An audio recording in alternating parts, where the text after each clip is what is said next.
Hello friends, इस video में हम linear differential equation with constant coefficients पढ़ेंगे। ठीक है, तो शुरू करते हैं। क्या होती है linear differential equations with constant coefficient? तो कोई भी इक्वेशन जिसके, सबसे पहले आपको याद है मैंने फर्स्ट वीडियो में डिफरेंशियल इक्वेशन की फर्स्ट वीडियो में बताया था ऑर्डिनरी डिफरेंशियल इक्वेशन क्या होती है। क्या बताया था? ऑर्डिनरी डिफरेंशियल इक्वेशन क्या होती है। तो उसमें मैंने बताया था कि उसके अंदर dependent variable, one or more independent, वो डिपेंडेंट वेरिएबल का डेरिवेटिव होता है with respect to a single independent variable. ठीक है, with respect to a single independent variable one or more dependent variable का डिफरेंशिएशन।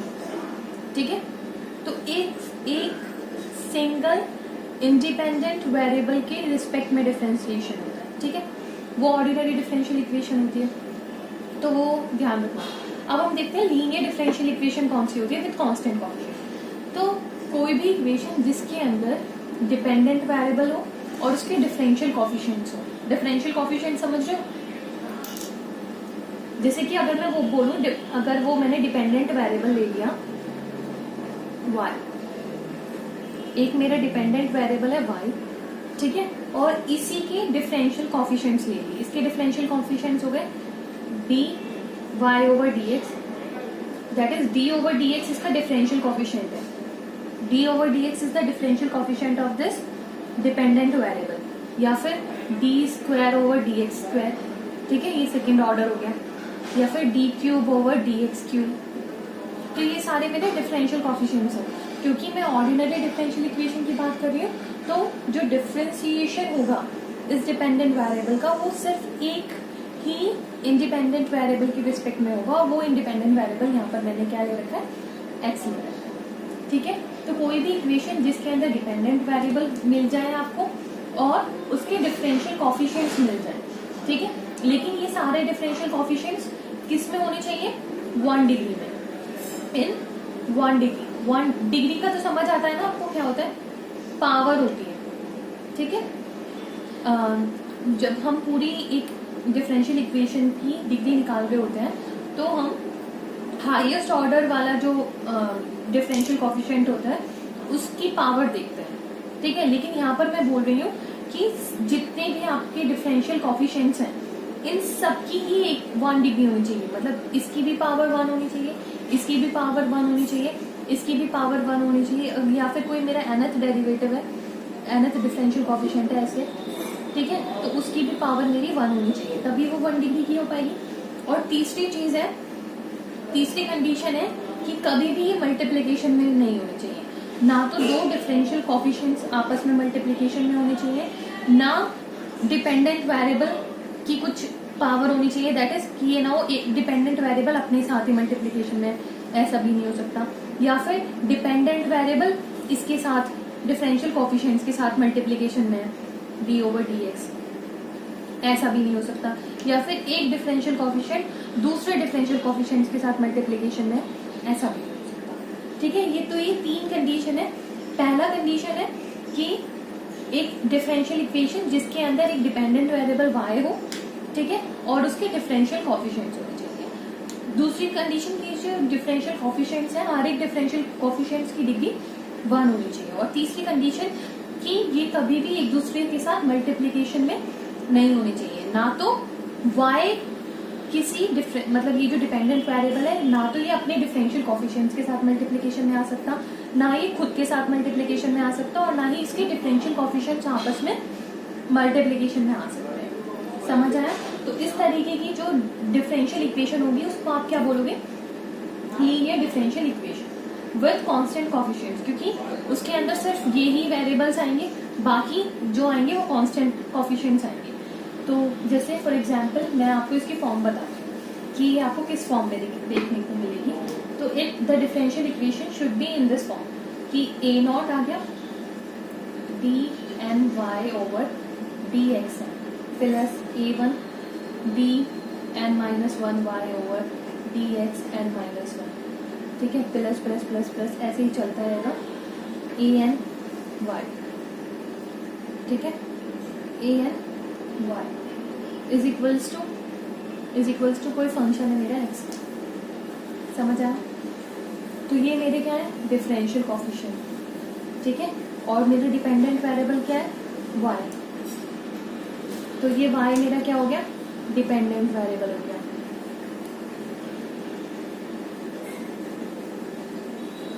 और ये मेरा क्या हो गया, ये डिफरेंशियल कोफिशिएंट हो गया।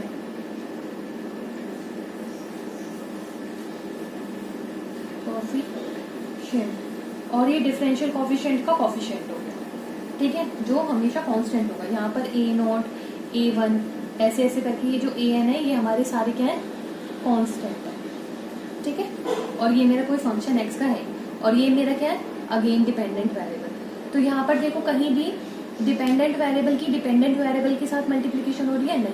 y की आपको डिग्री क्या है, 1। यहाँ पर कहीं आपकी किसी डिफरेंशियल कोफिशिएंट की दूसरे किसी डिफरेंशियल कोफिशिएंट के साथ मल्टीप्लिकेशन हो रही है, नहीं। और सबकी डिग्री क्या है, 1 है। इसकी भी देखो, इसकी पावर कितनी है, 1, इसकी पावर कितनी है, 1। तो सबकी डिग्री क्या है, इंडिविजुअली देखना है आपको, सबकी डिग्री 1 होनी चाहिए, ठीक है। तो ये हमारी क्या होगी, एक लीनियर डिफरेंशियल इक्वेशन। तो जो बेसिक फॉर्म होगी लीनियर डिफरेंशियल इक्वेशन की वो ये होगी, ठीक है। अगर मैं ये बोल रही हूँ कि ये लीनियर डिफरेंशियल इक्वेशन मेरी ऑर्डर n की है, क्योंकि बाकी सब आपको देखो ये nth डेरिवेटिव ले रखा है मैंने y का विद रिस्पेक्ट टू x, बाकी ये n-1 डेरिवेटिव है और इससे कम ही मिलेंगे, ठीक है। तो हाईएस्ट ऑर्डर डेरिवेटिव यही वाला है, तो इस इक्वेशन का ऑर्डर क्या हो गया, n। और अगर मैं बोल रही हूँ कि इस इक्वेशन का ऑर्डर n है, ठीक है, अगर मैं बोल रही हूँ कि इस इक्वेशन का ऑर्डर मेरा n है, तो जब n ऑर्डर हो जाएगा तो ये वाला मतलब ये टर्म आपका इस इक्वेशन में होना जरूरी हो जाएगा। तो इसका मतलब क्या है कि a0 कभी भी आपका 0 नहीं हो सकता। अगर मैं बोल रही हूँ this is the differential equation of order n, that a0 can not be 0, क्योंकि अगर a0 0 हो गया तो ये टर्म 0 हो जाएगा, ये टर्म 0 हो जाएगा, तो मतलब ऑर्डर n वाला आपको टर्म ही नहीं मिलेगा, तो ये डिफरेंशियल इक्वेशन ऑर्डर n की होगी ही नहीं, समझ आया? बाकी ये सारे कांस्टेंट है। अब मैं क्या करूंगी, अब जैसे आगे मैं सॉल्व करूंगी ना, जब यहाँ पर मैं इसको थोड़ा सिंप्लीफाई वे में, मतलब सिंप्लीफाई करके लिखूंगी, मैं d/dx को लिखूंगी कन्वेंशनली, इसको मैं लिखूंगी कैपिटल D, ठीक है। कैपिटल D से मैं d/dx को डिनोट करूंगी आगे एग्जाम्पल्स में, ठीक है। और अगर सपोज फॉर मैं nth डेरिवेटिव मुझे दिखाना है तो मैं d⁻n लिख दूंगी। अगर ये n है ऐसे तो उसको d⁻n, अगर ये n-1 है तो d⁻n-1, समझ आया? इस तरीके से मैं लिखा। तो ये मेरी हो गई linear differential equation with constant coefficient. अब बात आती है, अगर मेरे को ऐसी डिफरेंशियल इक्वेशन मिल गई, समझ तो आ गया आपको linear differential equation with constant coefficient क्या होता है। अब सिंपली क्वेश्चन उठता है कि अगर मेरे को ऐसी डिफरेंशियल इक्वेशन मिल गई तो मैं इसको सॉल्व कैसे करूंगी। तो इसका सोल्यूशन बहुत सिंपल है। इसका सोल्यूशन होता है, सिंपली आप लिख दोगे y is equals to CF plus PI, ठीक है। CF क्या है, कॉम्प्लीमेंट्री फंक्शन, और PI क्या है, पर्टिकुलर इंटीग्रल। अब क्या है, मैं इसे फाइंड आउट करना सिखाऊंगी कि कॉम्प्लीमेंट्री फंक्शन किसी भी लीनियर डिफरेंशियल इक्वेशन का कैसे निकालोगे और पर्टिकुलर इंटीग्रल कैसे निकालोगे, क्योंकि एक बार अगर आप ये दोनों निकालने सीख गए देन आपको इसका सोल्यूशन पता चल जाएगा ना लीनियर डिफरेंशियल इक्वेशन का, ठीक है। तो अब हमारा टास्क ये है, तो सबसे पहले हम देखते हैं कॉम्प्लीमेंट्री फंक्शन कैसे निकालते हैं, ठीक है। तो देखो, कॉम्प्लीमेंट्री फंक्शन निकालने के लिए सबसे पहला स्टेप है हमारा कि जो आपको डिफरेंशियल इक्वेशन दे रखी है उसकी कॉरस्पॉन्डिंग होमोजीनियस इक्वेशन, मतलब जैसे पहले मेरी कुछ दे रखी थी ना ऐसे, a0 dn plus a1 dn-1 plus ऐसे करके an y is equals to f(x), ये मेरी कोई इक्वेशन दे रखी थी। तो इसकी कॉरस्पॉन्डिंग होमोजीनियस इक्वेशन बना। होमोजीनियस इक्वेशन मतलब ये फंक्शन x का आप हटा दोगे, ठीक है। इस पूरे फंक्शन को हम हटा देंगे, हम क्या लेंगे, होमोजीनियस इक्वेशन कैसे निकालेंगे, हम एक तो फंक्शन ऑफ d ले लेंगे, ठीक है, ये फंक्शन ऑफ d ले लेंगे और उसकी मल्टीप्लीकेशन y से, y के साथ तो आपका है ही मल्टीप्लीकेशन हो गई होगा, ये सब कुछ y के साथ मल्टीप्लीकेशन होगा, क्योंकि d क्या लिखते थे हम, d लिख देते d/dx, ठीक है, सबके साथ y की मल्टीप्लीकेशन तो होगी, ठीक है। तो हम इसको 0 के इक्वल रखें, तो ये हमारी कोरोस्पॉन्डिंग होमोजीनियस इक्वेशन हम लेंगे, ठीक है, मतलब इतना पार्ट इक्वल्स में 0, ठीक है। और इस इक्वेशन को हम सॉल्व करेंगे, फिर हमारा कॉम्प्लीमेंट्री फंक्शन निकलेगा। अब क्या करेंगे, देखो अब हम एक ऑक्सिलरी इक्वेशन बनाएंगे। ऑक्सिलरी इक्वेशन कैसे बनेगा, कैसे बनेगी, इससे बनेगी, ठीक है। ये आप a0 a1 ये सब हटा दोगे क्योंकि हम होमोजीनियस इक्वेशन लेंगे, ठीक है, तो ये a0 वगैरह सब हटा दोगे। तो अब ये जो है ये आपकी कुछ ऐसे बच जाएगी कि dn plus dn minus 1 plus ऐसे करके d तक बच गया। सपोज करो ये कुछ भी हो सकता है, into y is equals to 0 ये। तो इसकी ऑक्सिलरी इक्वेशन बनाने के लिए ये मैं d की जगह लैम्डा पुट कर दूंगी, ठीक है। और इसको इतने पार्ट को मैं 0 के इक्वल रख दूंगी और फिर lambda raise to power n है तो उस पर्टिकुलर इक्वेशन के मेरे n रूट्स हो जाएंगे, देखो सपोज करो क्वेश्चन में दिया हुआ है ये b square plus d plus 1 into y, ठीक है। तो इस पर्टिकुलर इज इक्वल्स टू 0 रख देना है, ये है, ठीक है। तो अब इस पर्टिकुलर इक्वेशन में ये वाला जो पार्ट है ना, ठीक है, इसको मैं ऑक्सिलरी इक्वेशन बनेगी ऐसे, लैम्डा स्क्वायर d की जगह आप लैम्डा रखोगे, lambda square plus lambda plus 1 is equals to 0। तो इसके 2 रूट्स होंगे, ठीक है, 2 रूट्स होंगे, 2 रूट्स। तो वो रूट्स मैं फाइंड आउट कर लूंगी, निकाल लोगे। Lambda is equals to minus b plus minus under root b square minus 4ac over 2ac, ठीक है, वो रूट्स निकाल लोगे। अगर सपोज n रूट्स भी हैं तो वो रूट्स आप निकाल लोगे, ठीक है। फिर आपके 3 केस होंगे, क्या क्या केसेस होंगे कि वो जो रूट्स आपने निकाले हैं, पहली कंडीशन हो सकती है कि वो जो आपने सपोज करो n रूट्स थे, ठीक है, कितने n रूट्स थे और वो n के n रूट्स मेरे डिस्टिंक्ट हैं और रियल है, डिस्टिंक्ट है और रियल है। देखो एक तो 2 ही कंडीशन होती है कि रूट्स आपके या तो रियल हो सकते हैं या मेरे इमेजिनरी हो सकते हैं, ठीक है, कि रूट्स आपके या तो रियल हो सकते हैं या इमेजिनरी हो सकते हैं, ठीक है।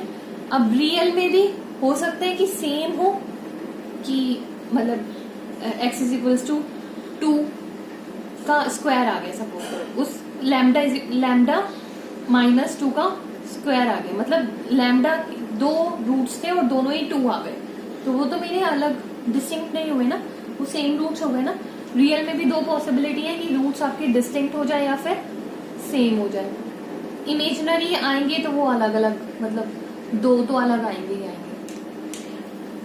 ठीक है, समझ आया। ये डिस्टिंक्ट हो सकते हैं या फिर सेम हो सकते हैं।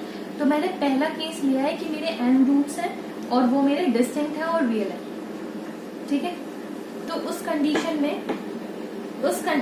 में मेरा कॉम्प्लीमेंट्री फंक्शन क्या हो जाएगा, उस कंडीशन में मेरा कॉम्प्लीमेंट्री फंक्शन हो जाएगा c1 e, सपोज करो n रूट्स है और वो n रूट्स है मेरे ये लैम्डा 1 लैम्डा 2 लैम्डा 3 लैम्डा 4 सारे अलग अलग है, डिस्टिंक्ट है और रियल है, ऐसे ऐसे करके लैम्डा n तक ये मेरे हैं n डिस्टिंक्ट रूट्स, ठीक है।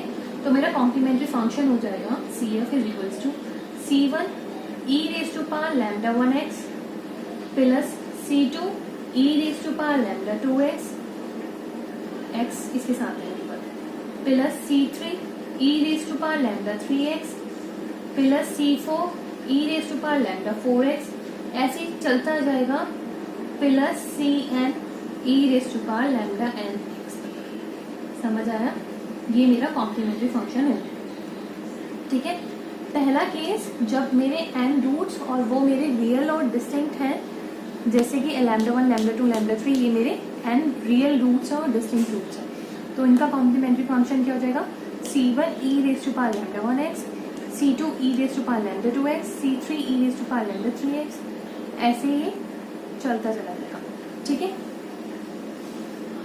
ठीक है। अब दूसरा केस है,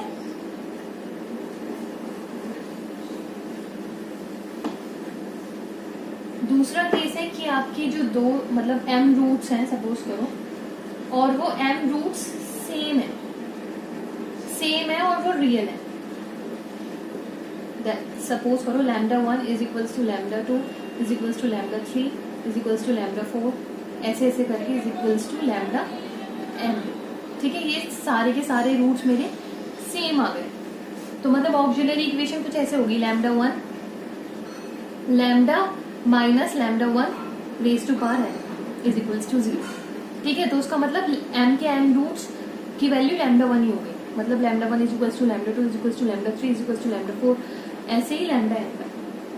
ठीक है, तो अगर ऐसे हो जाए तो क्या होता है, तो इसका सोल्यूशन क्या होगा? इसके लिए फिर कॉम्प्लीमेंट्री फैक्टर होगा मेरा C1 plus C2 x plus C3 x square plus ऐसे ऐसे ऐसे करके n रूट्स है मेरे। ठीक है, तो Cm x raise to power m minus 1 into e raise to power lambda mx। ठीक है, समझ आया? ठीक है, अब आगे चलते हैं हम। तो लैम्डा m की वैल्यू लैम्डा 1 के इक्वल है, लैम्डा 2 के इक्वल है, लैम्डा 3 के इक्वल है। मतलब जो भी इनकी वैल्यू होगी ना वो रख दोगे। अगर सपोज करो इसको मैं t मानती हूँ तो यहाँ पर आप tx भी लिख सकते हो, tx। ठीक है, तो ये मेरा कॉम्प्लीमेंट्री फंक्शन हो गया। अब हो सकता है कि आपके m रूट्स तो मेरे सेम हो गए। ठीक है, उसके टोटल रूट्स थे मेरे m प्लस n, मान लो टोटल रूट्स है मेरे m प्लस n। ठीक है, जिसमें से m तो मेरे सेम रूट्स हो गए और रियल हो गए, और बाकी के जो बचे हुए कितने हैं n रूट्स, वो मेरे रियल और डिस्टिंक्ट है। तो रियल और डिस्टिंक्ट को मैंने पहले ही बताया कि कैसे निकालते हैं। तो सपोज करो वो रियल और डिस्टिंक्ट कैसे थे, वो बाकी के रियल और डिस्टिंक्ट है की वैल्यू आ रही है रूट्स की लैम्डा m तो हो गए m plus 1 lambda m plus 2, ऐसे ऐसे करते करते लैम्डा n तक।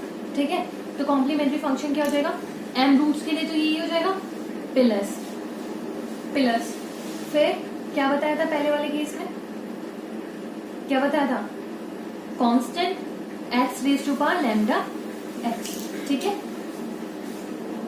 क्या बताया था, constant e raise to power lambda x। ठीक है, तो अब यहाँ पर क्या देगा, c कांस्टेंट कौन सा देगा, m तक तो हमने ले लिया, अब एक अलग कांस्टेंट लेना है तो वो m प्लस 1 से डिफाइन मतलब ऊपर होगा। ठीक है, m तक तो ले लिया कांस्टेंट, और एक आपने m प्लस 1 लिया, e raise to power lambda m plus 1 x। ठीक है, प्लस c ऐसे ही आपका m प्लस 2 चलेगा, e raise to power lambda m plus 2x। ठीक है, तो ऐसे ऐसे चलते चलता सी एन है हमारा, c n e raise to power lambda n x. ठीक है, ये मेरा कॉम्प्लीमेंट्री फंक्शन हो जाएगा। समझ आया? अब हमारा तीसरा केस है कि अगर हमारे पास रूट्स हैं और वो रूट्स हमारे रियल ना हो कि इमेजिनरी है। तो सबसे पहले तो ये देखो, जब रूट्स इमेजिनरी होते हैं ना, तो कभी भी वो सिंगल रूट इमेजिनरी हो ऐसा पॉसिबल नहीं है, बिकॉज इमेजिनरी रूट्स हमेशा मेरे पेयर में होते हैं। मतलब अगर मैं बोलूँ a plus iota b root है किसी पर्टिकुलर इक्वेशन का, तो a minus iota b automatically उस पर्टिकुलर इक्वेशन का रूट हो जाएगा। मतलब कॉन्जुगेट, इसका कॉन्जुगेट ये होता है ना, a माइनस आयोटा बी, तो वो ऑटोमेटिकली उसका रूट हो जाएगा। बिकॉज इमेजिनरी रूट्स कभी भी मतलब ऐसा नहीं है कि अकेला ही एग्जिस्ट कर जाएगा, ये होगा तो इसका कॉन्जुगेट ऑब्वियसली उस इक्वेशन का रूट होगा। तो हमेशा इमेजिनरी रूट्स ओड नंबर में पॉसिबल नहीं है, even number of imaginary roots ही पॉसिबल है। ठीक है, अब सपोज करो अगर मेरे रूट्स हैं कॉम्प्लेक्स कॉन्जुगेट, ठीक है, a plus iota b and a minus iota b, ये मेरे दो रूट्स अगर मुझे मिले हैं, तो इसका कॉम्प्लीमेंट्री फैक्टर क्या होगा, इसका कॉम्प्लीमेंट्री फैक्टर होगा e raise to power ax this one. ठीक है, e raise to power ax, फिर ब्रैकेट में c1 cos bx plus c2 sin bx, bracket close. ये मेरा कॉम्प्लीमेंट्री फंक्शन है। ठीक है, अब हम इसे कुछ एग्जांपल्स देखते हैं ताकि आपको ये कॉम्प्लीमेंट्री फंक्शन एक्चुअल में मैंने बता दिया है, मेथड बता दिया है आपको निकालने का, लेकिन एक दो एग्जांपल देखते हैं और ज्यादा क्लियर हो जाएगा। तो पहला एग्जांपल है, इस डिफरेंशियल इक्वेशन का मुझे कॉम्प्लीमेंट्री फंक्शन फाइंड आउट करना है। तो देख के पता चल रही है कि मीनी डिफरेंशियल इक्वेशन है ना, इसका कॉम्प्लीमेंट्री फंक्शन मेरे को फाइंड आउट करना है। तो सबसे पहला स्टेप है मेरा ऑक्सिलरी इक्वेशन बनाना। क्या हो जाएगी इसकी ऑक्सिलरी इक्वेशन, इस डी की जगह लैम्डा रखो, lambda square plus lambda plus 1 is equals to 0। तो इसके रूट्स बताओ क्या आएंगे, lambda is equals to minus b minus 1, ठीक है, plus minus under root b square minus 4ac, ठीक है, मतलब minus 4 over 2a that is 2। तो minus 1 plus minus under root minus 3 है, अंडर रूट माइनस 3 है तो उसमें लिख लोगे रूट 3 आयोटा, ठीक है, रूट 3 आयोटा ओवर 2। तो इसके मेरे को दो रूट्स मिले हैं, minus 1 plus root 3 iota by 2 minus 1 minus root 3 iota by 2, ठीक है। इस इक्वेशन के मुझे दो रूट्स मिले हैं और वो मुझे क्या मिले, कॉम्प्लेक्स कॉन्जुगेट मिले हैं। तो मतलब एक तो मेरा आया है लैम्डा 1 मान लो, वो हो गया मेरा minus 1 by 2 plus root 3 by 2 iota, ठीक है, ये तो मेरा लैम्डा 1 हो गया। और लैम्डा 2 मेरा क्या हो गया, minus 1 by 2 minus root 3 by 2 iota, ठीक है। ये मेरे दो कॉम्प्लेक्स कॉन्जुगेट मुझे एज अ रूट मिले। तो मेरा कॉम्प्लीमेंट्री फंक्शन क्या हो जाएगा, कॉम्प्लीमेंट्री फंक्शन क्या हो जाएगा, e raise to power a x, ए क्या है minus 1 by 2 minus 1 by 2 x, ठीक है, ब्रैकेट में C1 कोस बी एक्स, बी क्या है रूट 3 बाई 2, ठीक है, plus C2 sine b x root 3 by 2 x, ठीक है। ये मेरा कॉम्प्लीमेंट्री फंक्शन समझ आया। आई होप इसमें कोई डाउट नहीं होगा, बहुत आसान है, सीधा आपको फॉर्मूला यूज करना है।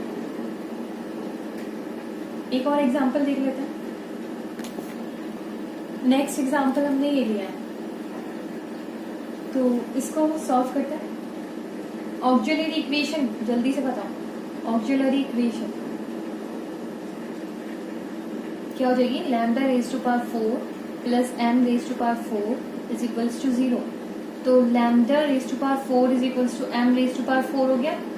इसको चलो ऐसे सॉल्व मत करो, ठीक है, क्या है ये a raise to power 4 plus b raise to power 4, ठीक है। इसको क्या करो, देखो मुझे ना लैम्डा के फैक्टर्स निकालने, मुझे लैम्डा की जितनी भी पॉसिबल वैल्यूज है ना, 4 वैल्यूज पॉसिबल है, तो 4 के 4 रूट्स निकालने। तो उसके लिए मैं क्या कर सकती हूँ, इसको स्क्वायर बना लेती हूँ। तो ये हो गया lambda square plus m square का होल स्क्वायर। तो इसके स्क्वायर क्या खुलेगा, लैम्डा 4 प्लस m4 प्लस 2, तो minus 2 lambda square m square का इज इक्वल्स टू 0, ठीक है, समझ आया है।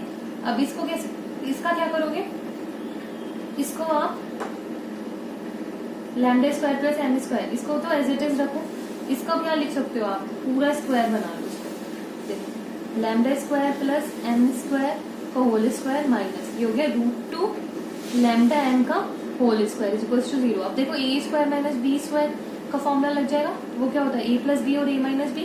तो ये हो जाएगा मेरा lambda square plus m square minus root 2 lambda m, और एक हो जाएगा lambda square plus m square plus root 2 lambda m is equals to 0। इसको भी सॉल्व करना है और इसको भी सॉल्व करना है। तो अगर इसको अगर मैं 0 के इक्वल रखती हूँ, इसको अगर मैं 0 के इक्वल रखती हूँ, तो मेरे रूट्स क्या आएंगे, सपोज करो इसको मैं बोलती हूँ a और इसको मैं बोलती हूँ b, ठीक है।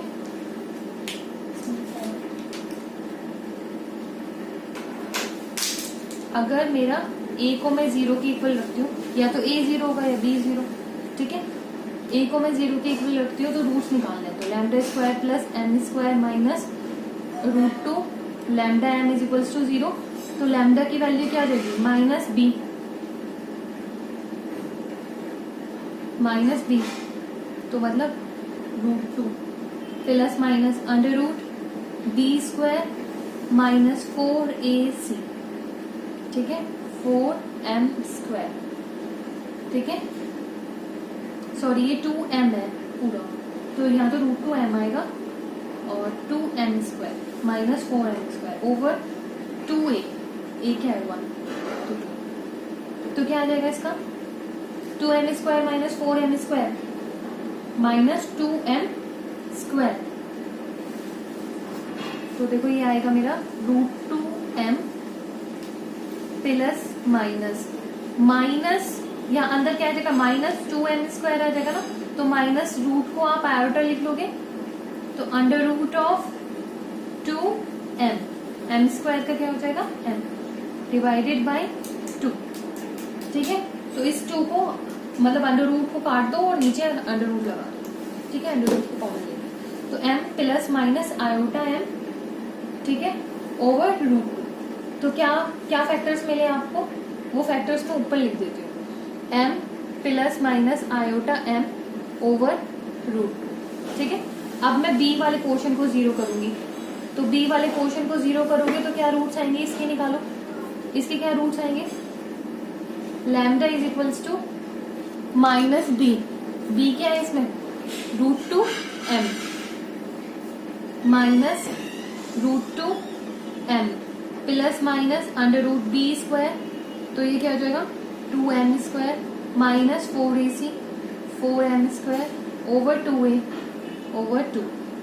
तो ये क्या आ जाएगा again minus √2m plus minus iota, क्योंकि ये क्या बचेगा माइनस का 2m²। ठीक है, क्या बचेगा माइनस का 2m²। तो यहाँ पर भी क्या हो गया आयोटा आ गया और m ओवर 2। ठीक है, तो इस बार क्या आ गया, इस बार minus m plus iota m over √2, minus m plus minus iota m over √2। ठीक है, समझ आया ये, तो 4 रूट्स हमें मिल गए, 2 इसमें और 2 इसमें। ठीक है, यहाँ स्पेस थोड़ा कम है तो मैं इसको अब रब कर, ठीक है, आपको तो रूट्स चाहिए थी इस ऑक्सिलरी इक्वेशन से, वो रूट्स मुझे मिल गए। कौन कौन से हैं आप देखो, मैं अलग से लिखती हूँ। मेरे को 2 रूट्स मिले हैं, ठीक है, सॉरी 4 रूट्स मिले हैं, 2 का इमेजिनरी कॉन्जुगेट्स मिले हैं। ठीक है, कॉम्प्लेक्स कॉन्जुगेट्स मिले हैं, एक तो ये और एक ये। तो एक हमारे रूट्स है m plus iota m over √2 plus iota m over √2, m over √2 minus iota m over √2। ठीक है, minus m over √2 plus iota m over √2 और minus m over √2 minus iota m over √2। ये 4 मिले हैं, ये दोनों आपस में कॉन्जुगेट्स हैं और ये दोनों आपस में कॉन्जुगेट्स हैं। तो कॉम्प्लीमेंट्री फंक्शन निकालना सिखाया था मैंने आपको, सिखाया था क्या होता है कॉम्प्लीमेंट्री फंक्शन। पहले इसका देख लेते हैं, तो e⁴ax, a क्या है m ओवर √2x। ठीक है, फिर c1 cos bx, b क्या है m ओवर √2। ठीक है, plus c2 sign m over √2x। ठीक है, ब्रैकेट खत्म करोगे, प्लस अगेन e⁴ ax, क्या है सेकेंड वाले में a माइनस m/2। ठीक है, माइनस m/√2x और फिर c1 cos b क्या है इसमें m/√2x, b दोनों का सेम है, प्लस c2 साइन m/√2x। ठीक है, और ये ब्रैकेट फिनिश। तो ये मेरा कॉम्प्लीमेंट्री फंक्शन है, समझ आया। तो मतलब आपको कॉम्प्लीमेंट्री फंक्शन निकालने आ गया है ना। अच्छा, एक एग्जांपल उसका और कर लेते हैं कि रूट्स आर सेम। ठीक है, okay, this is my next example. अब इसको सॉल्व करते हैं। ऑक्सिलरी इक्वेशन क्या आ जाएगी, λ² plus 2 λ plus 1 is equals to 0। इसको सॉल्व करो, लैम्डा की वैल्यू क्या आएगी, lambda is equals to minus b plus minus under root b² minus 4ac over 2a। तो क्या आ गई -2 ओवर 2, तो लैम्डा की वैल्यू -1। तो दोनों वैल्यू मेरी क्या आ गई, सेम आ गई, दैट इज -1 + 0 -1 - 0, ठीक है, सेम आ गई दोनों वैल्यू। तो मतलब इसको आप लिख सकते हो, ये है मेरा लैम्डा -1 का होल स्क्वायर। एक सेकेंड, ये मेरा सॉरी लैम्डा +1 का होल स्क्वायर है, तभी तो ये लैम्डा की वैल्यू मेरी -1 आई है, ठीक है, ओके। तो अब इस कंडीशन में मेरे दोनों रूट्स क्या है, सेम है, और रूट्स क्या है मेरे, लैम्डा 1 = लैम्डा 2 = -1, दोनों रूट्स मेरे सेम हो गए। तो इसके लिए मैंने क्या बताया था, y मतलब जो कॉम्प्लीमेंट्री फंक्शन हो जाएगा वो क्या हो जाएगा, कॉम्प्लीमेंट्री फंक्शन = c1 प्लस 2 है क्योंकि c2x और e⁻⁴ दिस लैम्डा x, मतलब -1 × x, ठीक है। तो क्या आ जाएगा, c1 प्लस c2x और e⁻⁻ -x, ठीक है, ये मेरा कॉम्प्लीमेंट्री फंक्शन है। तो ऐसे ही आगे हम, मतलब इस वीडियो में मैंने कॉम्प्लीमेंट्री फंक्शन निकालना सिखाया है, नेक्स्ट वीडियो में मैं पर्टिकुलर इंटीग्रल सिखाऊंगी, ठीक है। तो फिर लीनियर डिफरेंशियल इक्वेशन का सोल्यूशन क्या होता है, जनरल सोल्यूशन, उसके अंदर complementary function plus particular integral. तो कुछ क्वेश्चंस आपके ऐसे भी आते हैं जिसके अंदर सिर्फ कॉम्प्लीमेंट्री फंक्शन निकालना होता है, तो कॉम्प्लीमेंट्री फंक्शन निकालना है, होप आपने सीख लिया है इस वीडियो में। कोई भी डाउट हो तो उसको कमेंट सेक्शन में डाल देना, मैं पूरी मतलब वहीं पे आपको रिप्लाई कर दूंगी, वहीं पे समझा दूंगी, ठीक है, और जरूरत पड़ेगी तो वीडियो भी बना दूंगी। और अगर वीडियोस अच्छी लग रही हो तो लाइक करो, ठीक है। अब नेक्स्ट वीडियो में मिलते हैं, बाय।